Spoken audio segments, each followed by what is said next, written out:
Okay, so here we go. Helldivers 2. Why should you buy it and play it now? Because you're probably saying, Rob, this isn't the sort of game that you have on your channel. And you're right. I struggled for quite a long time about whether I should buy and play Helldivers 2. Because, as you know, my channel tends to be more on the kind of realistic side of shooters. So, you know, PUBG, Battlefield, Arma, that sort of stuff, and I tend to avoid science fiction stuff. However, I'm here to tell you why Helldivers is so good and so fun, and even if, for example, you're a hardcore mil sim Arma player or a hardcore DayZ survival player, how actually Helldivers 2 is definitely worth thinking about buying and playing. In fact, you should buy it and play it now. Okay, so what is Helldivers 2? Well, it's PvE, so it's players versus environment, so players versus the baddies, and it's co-op or single. You can definitely play it single player. It's third person, but you do have first person when you ADS, and that's pretty cool. And it's kind of this science fiction game where it's set in this dystopian future where you're a Helldiver, which you're the special soldiers. They're cannon fodder, really, and you're sent to these planets all over the galaxy to fight for freedom, which basically means killing lots of bugs or robots at the moment in the game, and they're going to add in more factions as we go along. And the objectives tend to be something like you go down to the planet and you've got to just destroy a load of enemies, or you've got to destroy some infrastructure, or you've got to reprogram something, or you've got to escort some friendlies or something like that, and then you have to extract. And although you have this kind of semi-serious looking game, you know, it's a realistic looking game. It's very tongue-in-cheek with the dialogue and the lore and everything else that's going on. It's very Starship Troopers, you know, and often it's really funny as well with what they say. Not funny, cartoony funny, but you know, dark humour sort of funny, like Starship Troopers is. However, if you're still thinking, yes, you know, is this really for me though? So I'd say if you're a fan of shooters in general, so you like games where you shoot things, then Helldivers 2 is definitely for you. You should just buy it and download it and start playing it. If you're into more serious shooters, for example like Arma 3 or Squad or something like that, for example, Arma Reforged, I'd still say you should definitely check this out because it's pretty hard as well to play. So it'll definitely give you a big challenge. And in the same way that I think if you say you're into survival games or you're into video games in general but not normally shooters, I still think that Helldivers 2 is for you because it's one of those examples of a really good video game. In the same way that last year, for me anyway, I mean, I think for lots and lots of people, Hogwarts Legacy, the Harry Potter game, was a really good video game. And even though we tend to get into our lanes, don't we, with the games that we play, you know, like I'm a serious shooter guy, you know, I play tactical shooters, we tend to get caught up a bit in that, I think. I know I do. And then when other games come along, sometimes you're a little bit like, well, that's not my thing. Even though at the core of what we are as gamers is, you know, we really like video games. And a really good video game, I think, transcends all of that stuff in the same. And for me, something like Hogwarts Legacy did, and Helldivers 2 definitely does. Funnily enough, something like Life is Strange from quite a few years ago definitely did as well. And similarly, like games like, for me, often the Resident Evil games do, they transcend that as well. So I think it's just it's a really excellently put together video game. But if you're thinking, actually, wait a minute, I just want to play it single player. You know, can I just play it single player? And the answer to that is yes. It has many levels of difficulty, and as you ramp them up, the game kind of changes quite a lot. There's even a mode below easy, and that's the mode I tend to play on at the moment because I'm learning the game. And you have respawns, but it is really, really challenging to play. Definitely that way. And you may be saying, okay, well, but obviously they talk about the fact that this is a co-op game and it's better playing with squads, you know, but maybe, you know, your friends aren't always available or they're not into this sort of thing. So do you need friends for squad play? No, you don't need to do that at all. You can play with randoms, definitely. You can just go into the map and you can just choose quick play, or you could see an existing raid that's going on and you can just join it and you can dive in, and you don't need a mic because the objectives are pretty obvious anyway about what you've got to do, and you can just play together. And although it does have friendly fire turned on, and that's one of the really fun things about it, the fact that as you're running around and shooting the bugs or the robots, and you're throwing grenades and you're calling in orbital strikes and all this really cool stuff, you've got to make sure you're not shooting your teammates. But if you do, it's not the end of the world. It's a bit of a laugh, and you can call in a respawn, and they can come in and they will respawn again, and they can get back into the objectives. And I've played a few games with randoms. Sometimes they've had mics on and sometimes they haven't, and there was only one where one guy got a little bit annoyed that he got shot by my friendly fire. I think I might have killed him actually, but it was really funny because he was going, who shot me like this, and I think he shot me back. But once we got over that, we got on with the mission, because there's so many enemies on the screen attacking you all the time that you just got to get on with it. I think everybody's in it to kind of finish the mission and get extracted as well, which means you don't need to have friends as well. You don't have a mic, you can just jump in and you can just play and do that way.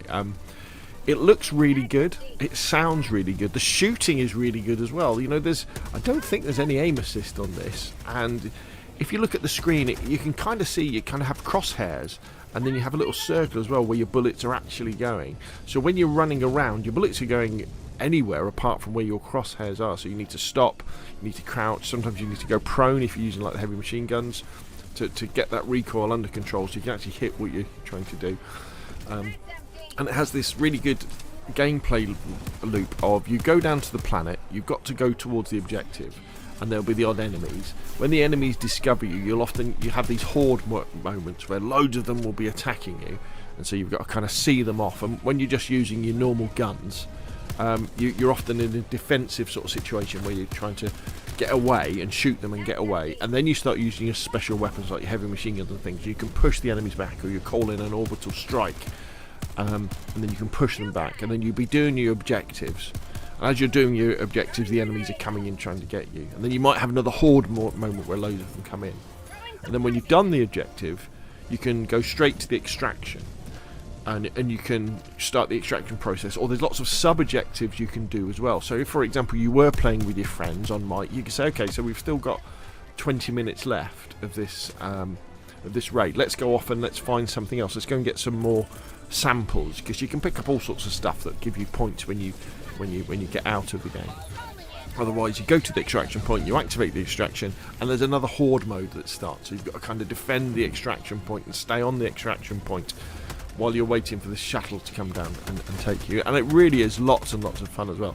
Lots of games I've played have come down to the wire, where, say, if there's been a group of 4 of us and 3 of us have died, so you're relying on that last person to get down a respawn marker so you can all respawn in, and you just have all these funny wow moments where you're like, oh my god, are we going to get out of this alive? And the characters are always shouting funny things for have a cup of liberty and all this sort of stuff. So it's really, really funny in that aspect as well. And the price as well. This isn't a silly, £80 game. I think it's £35. I think in the UK for the base game, which is all you need. There is a battle pass in it, and there's a free battle pass and a paid battle pass, and basically you can work through them. There's lots of cosmetics, and you get different types of orbital strikes, and you can have different little additions that come on. But as far as I'm aware, you don't need any of this stuff really.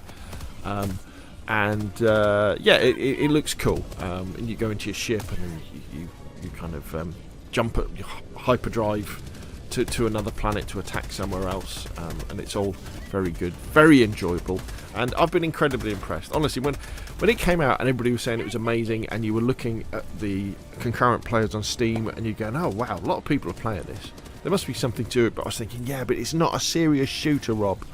You're into serious shooters.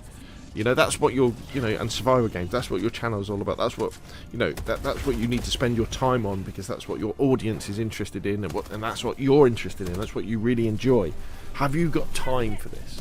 And then I just thought back and thought, yeah, but remember, like, Hogwarts Legacy and you watch the Hogwarts Legacy footage and you thought, oh, that looks really cool. You know, I'm not a fan of Harry Potter, but that looks like a really cool video game. And I thoroughly enjoyed playing that game, and it became a game of the year. Even though, you know, I play loads of PUBG and DayZ and Arma and things like that. And I think that's the same case with Helldivers 2.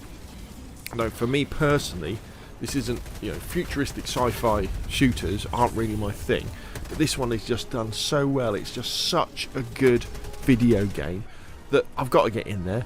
I've got to play it. And you know me, what will happen is, as I'm playing it, I will come up with questions and think, how do you do this? And then I'll make a video about it. Or people will ask me, how do you do this? And I'll make a video about it. I don't think I'll be making lots of Helldivers 2 videos because, well, saying that, I said that about Harry Potter. I ended up making quite a few about that and the Resident Evil ones. So who'll know? But you know, I'm playing this game because it is fun, and and it's really enjoyable. Oh, a final thing actually I haven't mentioned is about the timescale as well, because you may well have heard me say, oh well, you know, half an hour for a mission. Missions don't need to take half an hour. That's the maximum time.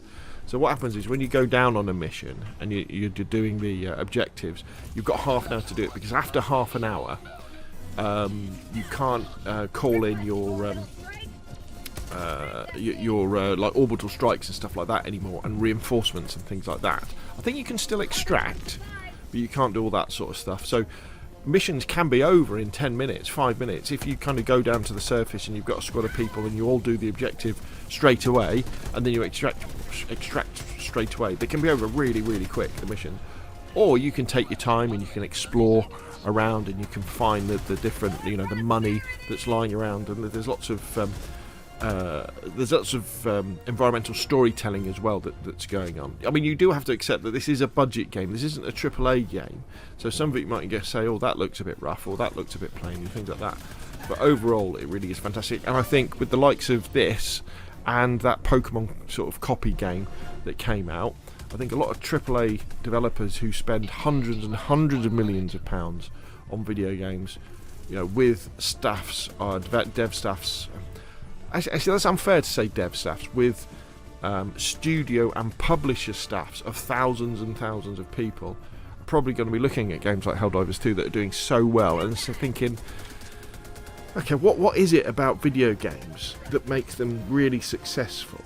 And obviously, the answer to that, a big chunk of that, is having a team of dedicated developers with a vision, you know, who have some people in charge, or a person in charge who has a very strong vision about what they want to create, and that's what's important. And then you do have to have some marketing, don't you? Obviously, you've got a publisher to be able to back them up in the case of being able to, you know, suddenly have thousands of servers spooling up for a game that all of a sudden has 400,000 people playing it concurrently, including PlayStation, probably 450, 600,000 people probably playing it at the same time. Now that's important, but some of the other stuff that undoubtedly these studios and publishers have built on, apart from that core team of, you know, programmers and artists and developers who actually make the game, maybe they'll be looking at that and thinking, we really need to start following that model too. But anyway, by the by, Helldivers 2, you're going to enjoy it. Honestly, just go out there, buy it, play it, you're going to have a fantastic time. That's enough from me. What do you think? Put your questions and comments down below, and of course I'll see you again soon.